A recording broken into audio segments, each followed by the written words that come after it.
ግንባታው ከተጀመረ 15 ዓመታት ያስቆጠረው የመገጭ ግድብ ፕሮጀክት በተለያዩ ምክንያቶች ተጓቷል። ታዲያ በቅርቡ ለፕሮጀክቱ በተሰጠው ልዩ ትኩረት ምክንያት ተቋራጩ እንዲቀየር በማድረግ አሁን ላይ ግንባታው እየተፋጠነ ይገኛል። የፕሮጀክቱ ግንባታ 78 በመቶ የደረሰ ሲሆን ከዚህ በፊት የነበሩ ችግሮች በመቅረፍ ግንባታው በፍጥነት እየተከናወነ ነው።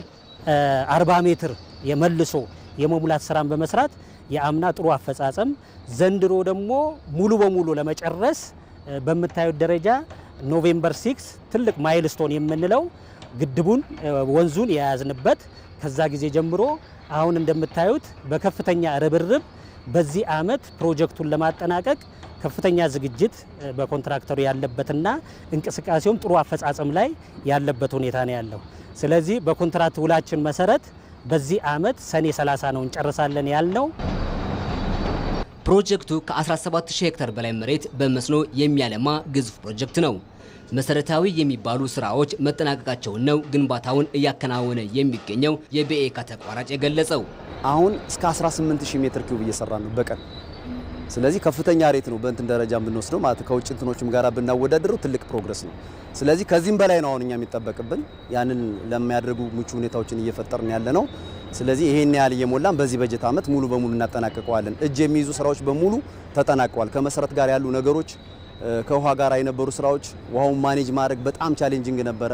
እነዛን ውሃዎች ሁሉ ማኔጅ አድርገን ነው አሁን እዚህ ጋር የደረስነው እንጂ ኦልሞስት 30 ሜትር ወደ 35 ሜትር አካባቢ ነው ፋውንዴሽኑ ወጣች ከመሬት በታች እና ትልቅ ውሃዎች ነው የነበሩ። እነሱን ሁሉ ማኔጅ አድርገን ነው እዚህ የደረስነው። ስለዚህ አሁን ላይ ጥሩ እና ምቹ የሆነ ቦታ ላይ ነው የደረስነው። የመገጭ ግድብ ፕሮጀክት ለሀገሪቱ ኢኮኖሚ የሚያበረክተው ድርሻ የላቀ ነው። የሀገሪቱን የመስኖ ልማት ለማጠናከር ከፍተኛ አስተዋጽኦ ያለው ፕሮጀክቱ በተወሰደው እርምጃ ምክንያት በዚሁ ዓመት ለማጠናቀቅ እየተሰራ እንደሚገኝ የመስኖና ቆላማ አካባቢ ሚኒስቴር አስታውቋል። የኮንትራክተሩ አቅም የተሻለ አቅም ያለው ኮንትራክተር ተቀጥሮለታል። የዲዛይን ችግሮች ተፈቶለታል። መሰረታዊ የሆነ የበጀት ችግርም ተፈቶለታል። ስለዚህ ይህ ፕሮጀክት በእኛ እቅድ በመስኖና ቆላማ እቅድ መሰረት በዚህ ዓመት አብዛኛውን ስራ አጠናቀን ውሃ የምንይዝ ይሆናል ማለት ነው። የመገጭ የመስኖ ልማት ግንባታ ፕሮጀክት ለጎንደርና በጎንደር ዙሪያ ለሚገኙ ከተሞች የሚሰጠው ጠቀሜታ ከፍተኛ መሆኑን ነው የጎንደር ከተማ ከንቲባ ቻላቸው ዳኘው የገለጹት። አሁን በጥሩ ፕሮግረስ እየተሰራ ያለ ፕሮጀክት ነው። እኛም እንዳይናችን ብሌን የምናየው ፕሮጀክታችን ነው። ጠቀሜታው በጣም ዘርፈ ብዙ ነው።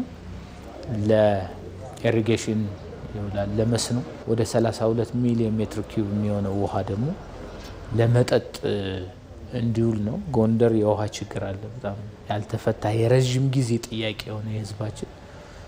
የኛ ከተማ በ20 ቀን ምናምን ውሃ የሚያገኘው ሰው እሱን መቀየር መቻል። የመገጭ የመስኖ ልማት ፕሮጀክት ለማጠናቀቅ ያለ እረፍት 24 ሰዓታት ግንባታው እየተከናወነ እንደሚገኝ ተጠቅሷል።